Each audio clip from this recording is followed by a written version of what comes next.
भगवान की, भागवत भगवान की, श्री बालकृष्ण लाल की, राघवेंद्र सरकार की, श्री हनुमान जी महाराज की।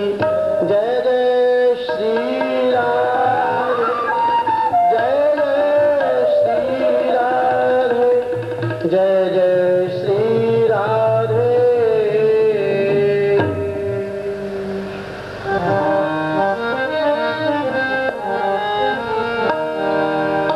राधा राधा रटत ही सब व्यथा मिट जाए, कोट जन्म की आपदा श्री राधे राम से जाए। बहे सत्संग की धारा, अरे मन चल नहा आवे। बहे सत्संग की धारा,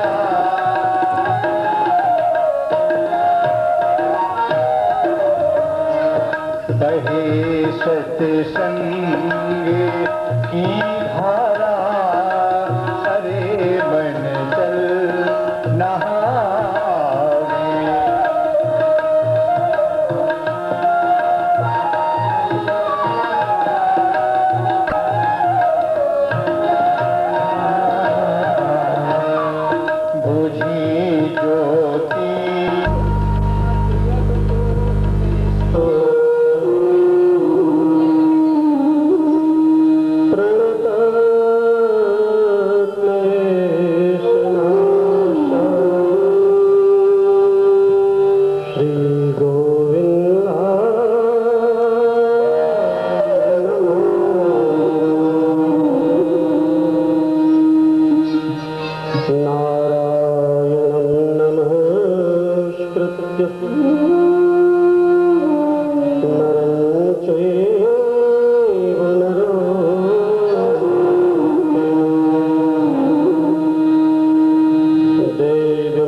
धनुजवन कृषा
भगवान की जय। श्री बालकृष्ण लाल की जय।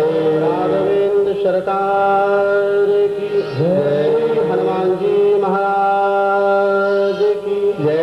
गंगा मैया की जय। यमुना मैया की जय। जय जय श्री राधे।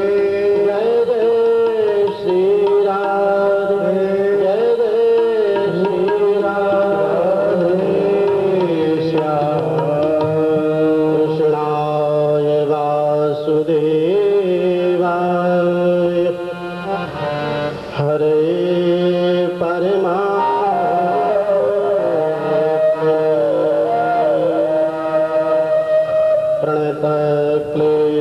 प्रणतक्लेशनाशाय श्रीगोविन्दाय नमो नमः। पूर्ण ब्रह्म परमात्मा जगन नियंता अखिल कोट ब्रह्मांड नायक ब्रज श्रोमणि ब्रजराज मनमोहन भगवान श्याम सुंदर की मांगमयी प्रतिमूर्ति श्रीमद् भागवत महापुराण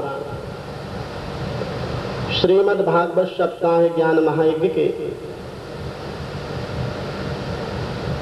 प्रथम दिन के द्वितीय सत्र का शुभारंभ करते हैं। प्रातः काल की पावन बेला में हम लोग श्रवण कर रहे थे कि स्वयं महाराज सूर्य भगवान ने कहा कि अपने भैया को श्रीमद् भागवत की सप्ताह कथा श्रवण कराएं। जहां पर धुंधकारी मृत्यु को प्राप्त हुआ था वहीं व्यास गद्दी का निर्माण किया। देवी देवताओं का आवाहन किया गया और एक चौकी पर सफेद कपड़ा लपेट करके प्रेत जिसमें धुंधकारी आकर के विराजे, ऐसी चौकी ठीक सामने भागवत जी के रखी गई। प्रेत का आवाहन हुआ, प्रेत आकर के उस चौकी में विराजमान हो गया। परंतु जब दाहिनी ओर से हवा आती तो बाईं ओर चला जावे, बाईं ओर से हवा आए तो दाईं ओर चला जाए, कभी पीछे से हवा आए तो आगे, आगे से आए तो पीछे। क्योंकि प्रेत का जो वास हो गए है वो हवा में वास करे। सब लोग बड़े प्रेम से कथा सुने, लेकिन इसको बहुत कथा में व्यवधान आवे, हवा के मारे कथा सुन नहीं पाए। तो एक 7 गांठ का वास व्यास गद्दी को सजाने के लिए लगा था। अब तो धुंधकारी के निमित्त 7 गांठ का वास रखा जाता है, पहले कोई जान के रखा नहीं गया था। वो तो चारों पायों में जो व्यास मंडप सजाने के लिए बांस लगाए गए थे, उसमें एक बांस जो 7 गांठ का वो बिल्कुल बीच से पोला। प्रेत ने कहा बैठना ही तो है, कथा ही तो सुननी है, चौकी पे क्यों? मैं ऐसी जगह बैठूंगा जहां सुनने में कोई व्यवधान ना हो। वो आकर के उस बांध के नीचे बिल्कुल बैठ गया। प्रथम दिन का सत्र जैसे ही संपन्न हुआ, विश्राम दिवस प्रथम दिन का हुआ, तो नीचे से बांस की एक जो गांठ थी वो फूट गई, फट गई और बड़ी जोर से आवाज आई। आवाज सबको सुनाई गई, लेकिन किसी ने ध्यान नहीं दिया। हमारे शरीर के अंदर भी तो 7 गांठ लगी हुई है, और जब तक एक एक ग्रंथि का भेदन नहीं होगा तब तक कल्याण होने वाला नहीं। 7 गांठ अहंता महंता राग द्वेष काम क्रोध मद और लोभ।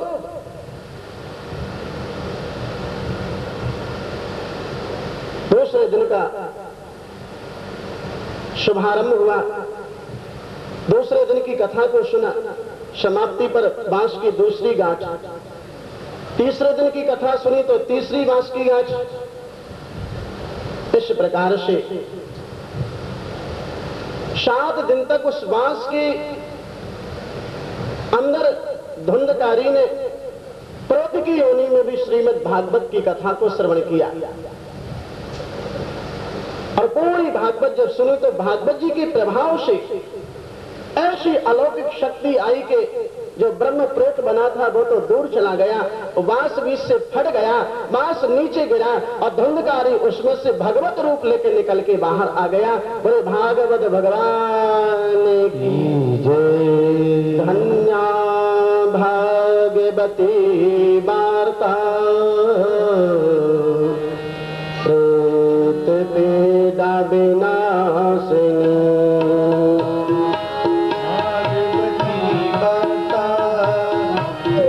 पीड़ा विनाशिनी। धन्या भागवती वार्ता प्रेत पीड़ा विनाशिनी। सद्बाहो तथा धन्या कृष्ण लोक फल प्रदो।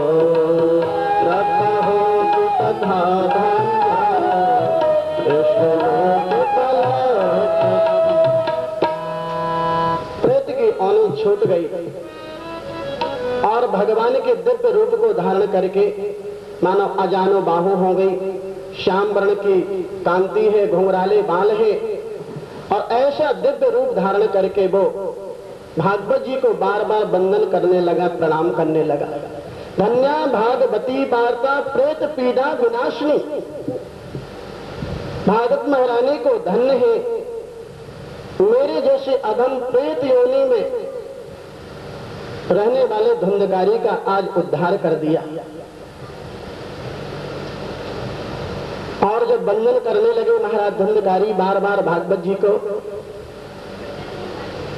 तो गोकर्ण महाराज ने जयकारा लगाया। बोले भागवत भगवान की जय। भगवान नारायण के कानों में शब्द गया, भागवत भगवान की जय, भागवत भगवान की जय। पूछ लिया, जय विजय नंद सुनंद क्या हुआ? मृत्यु लोक से किस बात की जय जय जय जय हो रही है? कहा महाराज गोकर्ण ने भागवत की सप्ताह कथा अपने भैया प्रेत बने धुंधकारी को सुनाई। प्रभु ने कहा जल्दी जाओ, विमान में बैठाओ और विमान में बैठा करके मेरे धाम लेकर के आओ। भगवान के 2 पार्षद जावे हैं भक्त को लेने के लिए, लेकिन जब कोई विशेष भक्त होवे तो भगवान के 4 पार्षद जाए। जय विजय सब जगह जाए हैं, पर नंद सुनंद कभी नहीं जाए हैं। आज जय आए, विजय आए, नंद और सुनंद आए हैं। सुंदर विमान लेकर के रोक दिया और कहा धुंधकारी अब तुम धुंधकारी नहीं हुए, भगवत भक्त हो गए हो, भगवान के रूप में आकर के समाहित हुए हो, आओ इसमें विराजमान हो जाओ। जो विमान में बैठे और विमान आगे को जाने लगा, गोकर्ण ने तुरंत व्यास गद्दी से ही विमान का डंडा पकड़ लिया। अहो ऐसा कैसे हो सकता है? यहां सुनने वाले तो हजारों की तादाद में है। अगर आपको विमान नहीं लाने तो 1000 विमान लेके आते, आप एक विमान क्यों लाए हैं? क्या आप कह सकते हैं लोगों ने श्रीमद् भागवत कथा नहीं सुनी है? मेरे सामने तो बहुत से श्रोता हैं, अनेक विमान लेकर के आप क्यों नहीं आए हैं? अत्रैव वहवासन्ते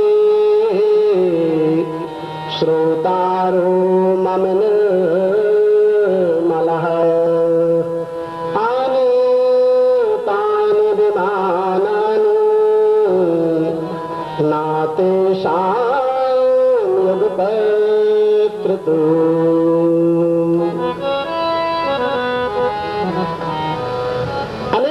लेके क्यों नहीं आए, एक विमान लेकर के क्यों आए हैं? तब कहा कि श्रवण करने में, कथा सुनने में भेद है। अहो, सभी लोग दो ही कानों से कथा सुने? क्या प्रेत बने धुंधकारी ने 4 कानों से कथा सुनी है क्या? नहीं नहीं, कथा सुनना सबको आता है, तो सुनकर के मनन करना किसी किसी को आता है।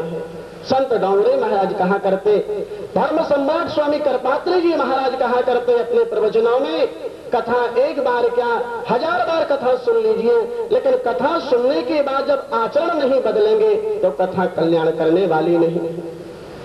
व्यवहार नहीं बदला, स्वभाव नहीं बदला, वाणी नहीं बदली, कथा सुनने से कोई लाभ नहीं हुआ। सब लोग आते, कथा सुनते, कथा वहीं छोड़ करके चले जाते। लेकिन प्रेत योनि जो धुंधकारी को प्राप्त हुई, बांस की अंदर बैठ करके उसने जो कथा सुनी है, कथा विश्राम हुई, कथा समाप्त हुई, पूरी रात उसका चिंतन करता रहता। ऐसा क्यों हुआ? ऐसी कथा का क्या अर्थ हुआ? इस कथा से मुझे क्या लाभ हुआ? बस उस कथा में ही डूबा रहता। और जो कथा सुनने के बाद मनन करता है, चिंतन करता है, अमल करता है, भगवान कहते हैं विमान उसके लिए ही आता है।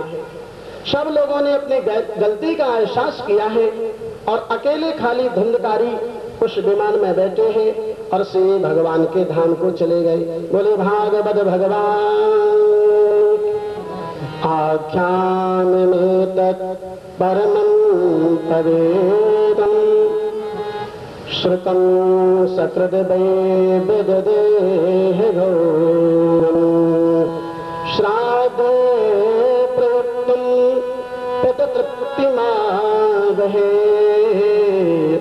नित्यं सुपाताद् पुनर्भवं च।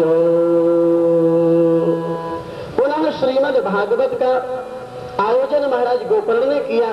दोबारा सब लोगों ने बड़ी श्रद्धा, प्रेम, विश्वास के साथ भागवत कथा को सुना और बाद में सब लोगों के लिए विमान आया और सब विमान में बैठ के भगवान के धाम को चले गए। इस कथा को जो सुनता और सुनाता है, फलश्रुति में कहते हैं कि उनके पितरों की तृप्ति हो जाती है। अगर किसी को रात्रि में स्वप्न आते हैं, स्वप्न में पितर दिखाई देते हैं, स्वप्न में अन्य भयावनी स्वप्न दिखाई देते हैं, तो इस कथा का प्रातः काल पाठ करना चाहिए, पढ़ना चाहिए, मनन करना चाहिए, चिंतन करना चाहिए। इनका चिंतन करने से अगर स्वप्न में पितर दिखाई देते हैं तो उनको फिर पुनः पितर दिखाई नहीं देते और उनकी तृप्ति हो जाती है। पित तृप्ति मावहे, उनको शांति मिलती है। हो गए भव से पार लेकर नाम तेरा, हो गए भव से पार लेकर नाम तेरा, हो गए भव से पार लेकर नाम तेरा, हो गए भव से पार लेकर नाम तेरा, नाम तेरा, नाम तेरा, नाम तेरा, नाम तेरा, हो गए भव से पार लेकर नाम तेरा, हो गए भव से पार लेकर नाम तेरा। वाल्मीकि अति दीनहीन था, वाल्मीकि अति दीनहीन था, बुरे कर्म में सदा लीन था, बुरे कर्म में सदा लीन था। इन्हीं रावण प्यार लेकर नाम तेरा, आए तैयार लेकर नाम तेरा, हो गए भव से पार लेकर नाम तेरा, हो गए भव से पार लेकर नाम तेरा। जो नल नील जात के बानर, जो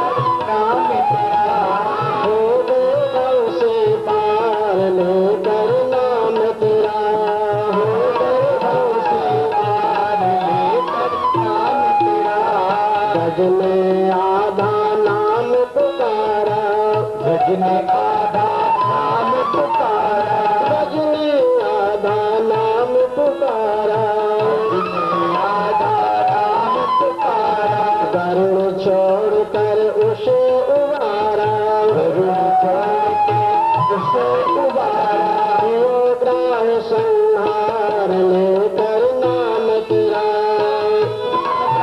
संगार लेकर नाम तेरा, हो गए भव से पार लेकर नाम तेरा, वैभव से पार लेकर नाम तेरा, नाम तेरा, नाम तेरा,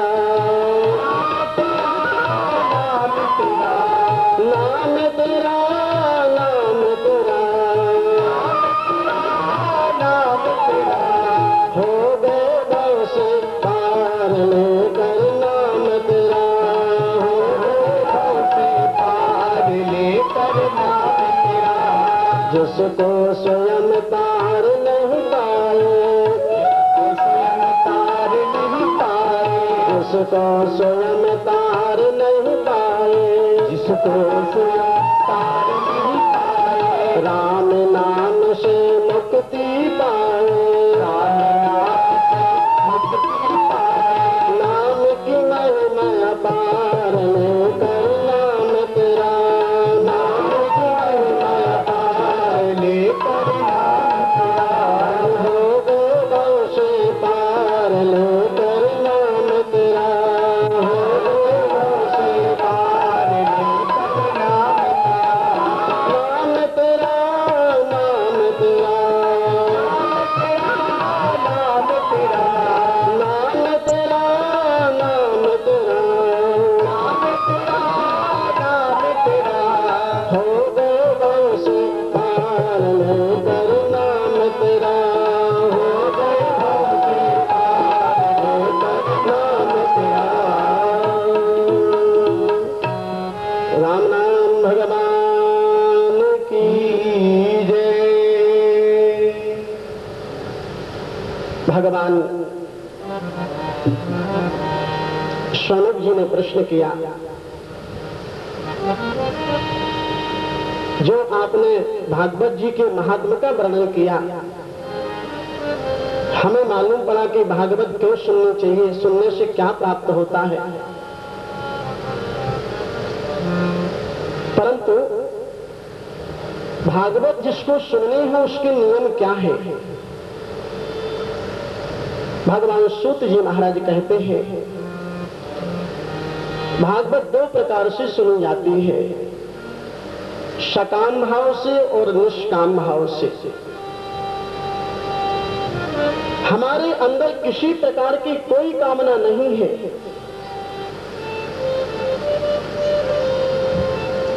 इस प्रकार से अगर भागवत सुननी है तो उसके लिए कोई दिन की आवश्यकता नहीं, तिथि की आवश्यकता नहीं, मुहूर्त की आवश्यकता नहीं, जब चाहे तब भागवत सुन सकता है। अगर सकाम भावना से भागवत कथा सुननी है, हमारे अंदर कोई कामना है, पुत्र के लिए करवा रहे हैं, व्यापार के लिए करवा रहे हैं, पितरों की तृप्ति के लिए करवा रहे हैं, मोक्ष के लिए करवा रहे हैं, अन्य अन्य किसी भी प्रकार की कामना है तो सबसे पहले मुहूर्त देखना चाहिए। हमारा जो नाम है उस राशि से चंद्रमा देखना चाहिए, चंद्रमा कहां पर है। मुहूर्त निकल जाने के बाद हम निश्चय करें, अगर हम कथा करवाते हैं आषाढ़ में, अगर हम कथा करवाते हैं श्रावण में, भादों में, माघ में, फाल्गुन में और वैशाख में, इन महीनों में अगर हम भागवत कथा करवाते हैं तो निश्चित रूप से वो मुक्ति को प्रदान करने वाले महीने हैं। अन्य महीनों में भी श्रीमद् भागवत कथा करवाते हैं तो संकल्प की सिद्धि होती है, जो संकल्प किया उस फल की प्राप्ति होती है।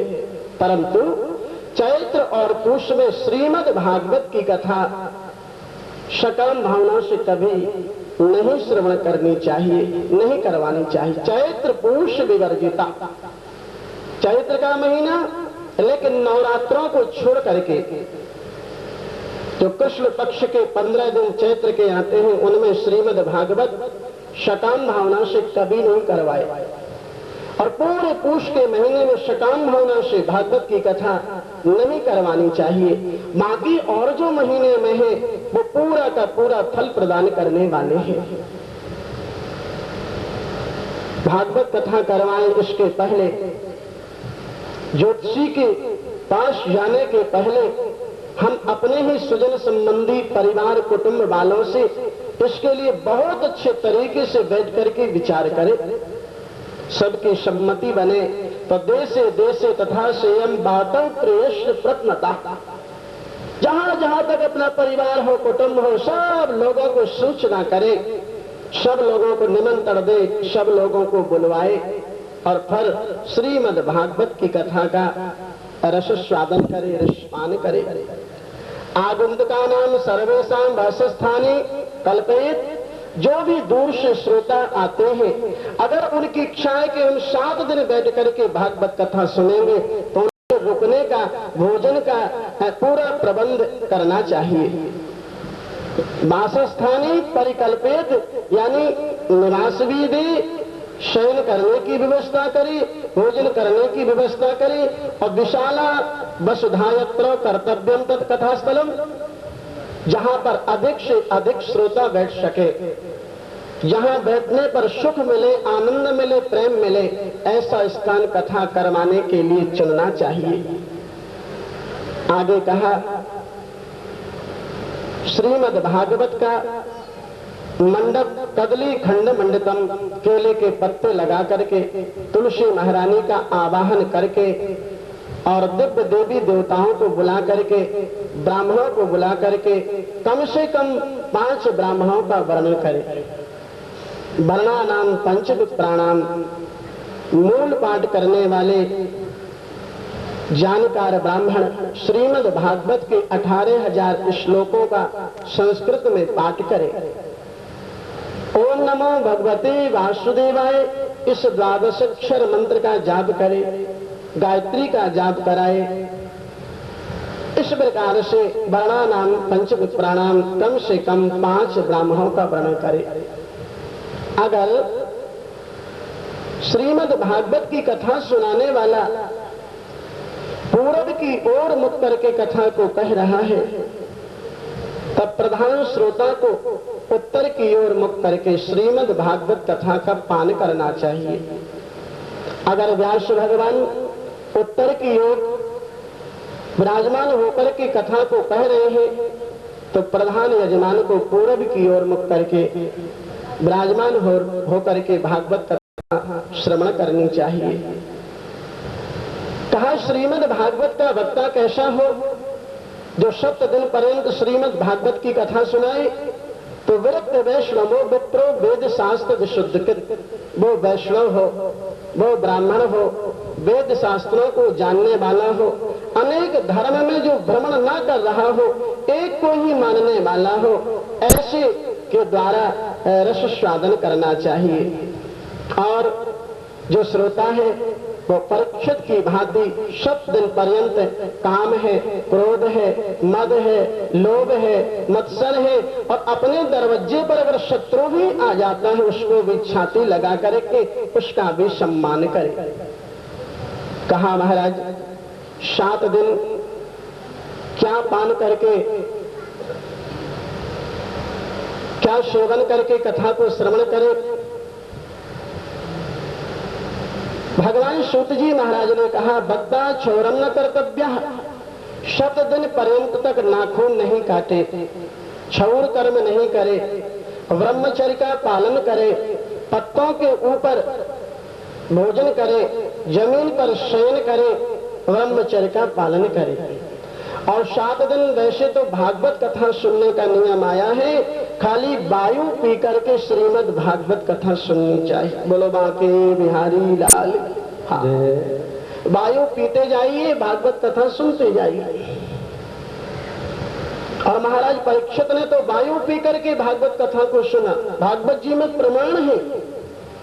जब 4था दिन हो गया तो भगवान सुखदेव स्वयं कहने लगे, राजन हम तो वैसे साधु हैं, ब्राह्मण हैं, तपस्वी हैं, हम तो बिना कुछ लिए आपको कथा सुना सकते हो, परंतु तुम तो एक राजा हो, साधारण मनुष्य हो।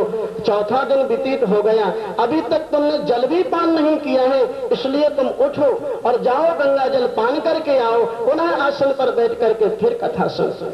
राजा परीक्षित ने कहा, महाराज कैसी बातें कर रहे हैं आप, मुझे इस लौकिक जल पीने की कोई आवश्यकता नहीं, क्योंकि मैं आपके निश्रित मुखारबिंद से अलौकिक अमृत कथा का पान कर रहा हूँ, इसलिए मुझे अब गंगा जल की भी आवश्यकता नहीं। महाराज मेरी भूख प्यास सदा के लिए चली गई है। वायु पी करके भागवत कथा को सुनना चाहिए।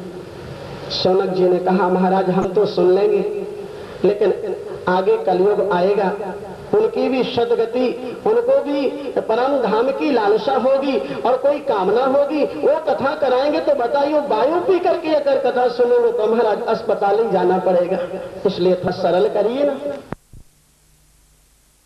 कि आप भागवत कथा सुने।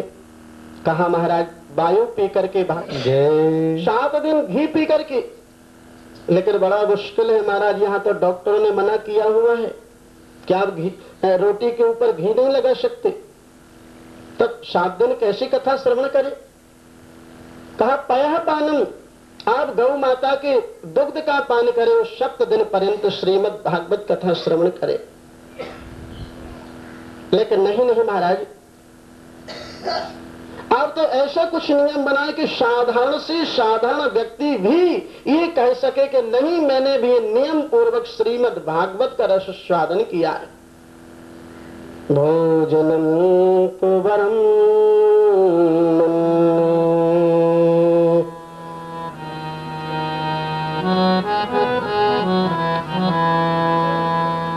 अगर इसमें भी व्यवधान आता है तो 7 दिन पर्यंत आप फलहार लेकर के, फल लेकर के भागवत कथा श्रवण कर सकते हैं।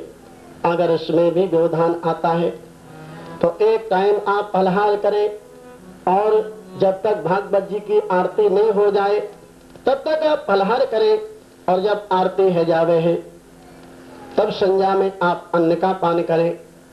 यह नियम आज तक चला आ रहा है और ऐसी शक्ति मिलती है, जब कोई नियम लेता है तो अन्न खाने की आवश्यकता पड़ती ही नहीं।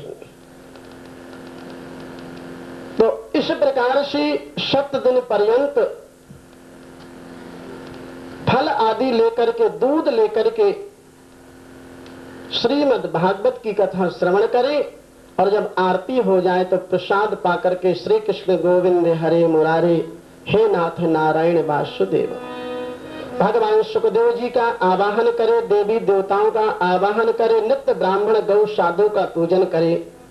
इस प्रकार से भागवत कथा श्रवण करनी चाहिए। इस नियम को लेकर के जो भागवत कथा को सुनते हैं, मन में जो कामना होती है भगवान गोविंद उनके मन की कामना को पूरी करते हैं। बोलो बांके बिहारी लाल की जय। ये जो अभी तक हम सुनते चले आए हैं प्रातः काल से, और अभी तक वो है श्रीमद् भागवत कथा का महात्मा। अब यहां से मूल कथा जो श्रीमद् भागवत की है उसका वर्णन करते हैं। पहले तो हम ये जाने कि भागवत क्या है। भागवत में 4 अक्षर है। ये 4 अक्षर क्या है? और भागवत के पहले जो श्रीमद लगा हुआ है, तो श्रीमद क्या है? आप 17 पुराणों में देखें, ऊपर तो श्रीमद कहीं पर भी नहीं लगा हुआ, किसी पुराण में नहीं है, क्योंकि श्रीमद भागवत पुराणों में शिरोमणि है, इसलिए तिलक किया गया है श्रीमद के द्वारा। तिलक उसी का होता है जो शिरोमणि होता है। तो पुराणों का शिरोमणि श्रीमद भागवत, इसलिए श्रीमद के द्वारा तिलक किया गया है, अलंकृत किया गया है। और भागवत का अर्थ होता है भगवतः प्रोक्तम भागवतम, जो भगवान के द्वारा कही गई कथा है उसका नाम है भागवत। भगवान एवं भागवतः तम भागवतम, इसमें तो स्वयं भगवान ही है, इसलिए भी श्रीमद् भागवत है। और पुराण का अर्थ हुआ पुरा अपि नवः पुराणः, जो पुराना होने पर भी सुनने के बाद नया जैसा लगे उसको पुराण कहते हैं। भागवतः कृष्णस्य चरितम इति भागवतम, जिसमें भगवान कृष्ण का चरित्र भरा हुआ है उसको भी भागवत कहते हैं। भागवतः चरितम भागवतः, जो भगवान कृष्ण के चरित्र से प्रोत प्रोत है उसका नाम श्रीमद् भागवत है। भक्तायाः राधायाः चरितम भागवतः, जिसमें राधा जी का गुणानुवाद है, राधा जी का चरित्र का गान है, उसका नाम भी श्रीमद् भागवत है। और भक्तानाम चरितम भागवतः, जिसमें भक्तों की भी कथा है, महाराज अम्बरीश की कथा है, कौन कौन से राजाओं की कथा है, लेकिन वो सब भक्त हैं इसलिए भागवत कहा गया है।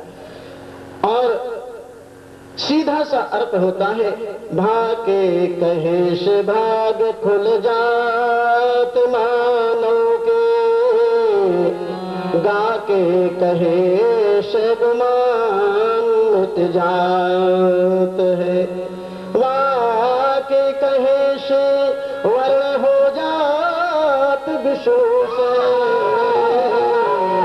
ताके कहे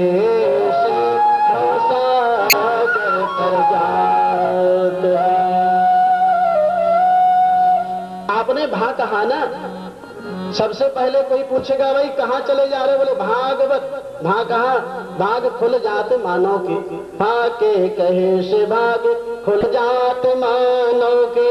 आपका भाग खुला क्यों, आप भागवत की ओर आए।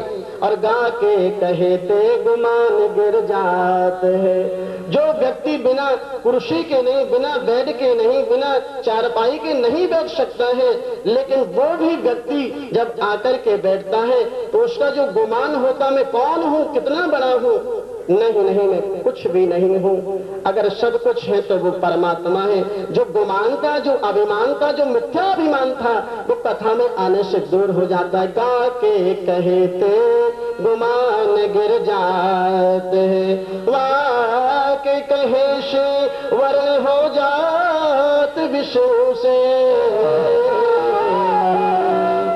अभी हो गया न वर्ण, बिंदकारी का भगवान विष्णु के समान।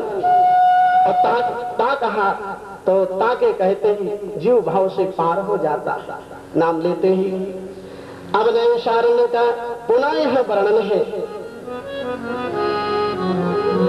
हमारे भारतवर्ष में 7 आरण्य है। आरण्य का मतलब होता है जंगल। तो जैसे नैमिषारण्य है वैसे अन्य और भी 7 आरण्य है। जैसे नैमिषारण्य तो पहला है, दूसरा दंडकारण्य है, तीसरा सेवारण्य है, चौथा कामकारण्य है, 5वां धर्मारण्य है, 6वां बद्रिकारण्य है और 7वां चंबारण्य है। ये 7 आरण्य है हमारे भारतवर्ष में। एक तो नैमिषारण्य, दूसरा दंडकारण्य जहां सीता जी महारानी का हरण हुआ था, रावण उठा करके ले गया था। तो ऐसी पावन पवित्र जगह है जहां नैमिषारण्य की पावन भूमि में 88,000 साधु संत महाराज विराजमान है। और श्रीमद् भागवत की प्रथम स्कंद के पहले अध्याय के पहले श्लोक में जो वेद व्यास जी ने मंगलाचरण किया है वो सत्य को प्रणाम किया। भगवान कृष्ण का तो चरित्र लिख रहे हैं, लेकिन राम का बंधन नहीं, कृष्ण का बंधन नहीं, देवी देवताओं का बंधन नहीं, वो बंधन करते हैं सत्य का। जन्माद्यस्यतोऽन्वयादितरतश्च चार्थेषु विज्ञासुरा तेने ब्रह्महृदाययादिकवे मुह्यन्ति यत् सूरया। तेजो वारिमृदा मिथा विनिमयो यत्तत्र सर्गो वृक्षः धाता स्वेन सदा निरस्तिकुहिकम्